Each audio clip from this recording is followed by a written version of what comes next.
Hi everybody. Let me start by just saying that I hope that you are well, that you're taking care of yourself and you're getting through this challenging time okay. I have three things to share today.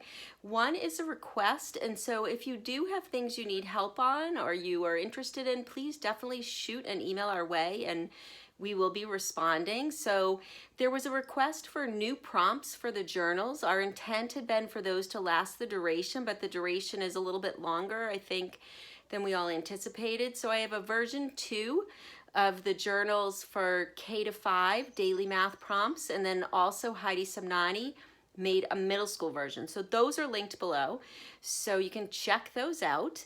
I also want to share with you a problem to ponder. So sometimes mathematics can bring us calmness and distraction through solving problems.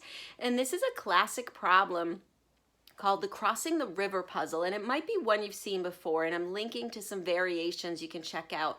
What I learned is that this is another problem that comes from history. So this problem is actually from around 780, the year 780, and somebody named Alcuin, who was a scholar who worked for Charlemagne, King Charles the Great, and advised him, also wrote a book of puzzles, and there are other story problems and puzzles in there that are really fun to solve. So this one is about a man who has to cross the river, and he can only take one thing with him, and he has a problem because he has a wolf, a goat, and some cabbage, and if he leaves two things behind, they might eat one another. So the wolf might eat the goat might eat the cabbage.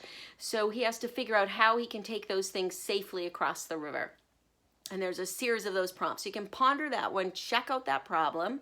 And the third thing, I want to share a colleague's work with you, Dan Finkel.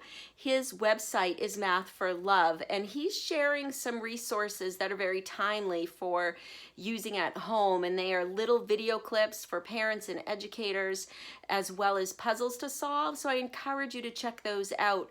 One of the ones that I really liked, he wrote a blog about subtraction and then really engaging in fun puzzles to work on subtraction, and I really liked the one called Diffie Squares.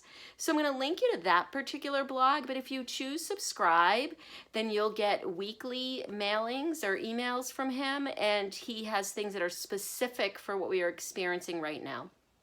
Those are the three things that I have to send your way.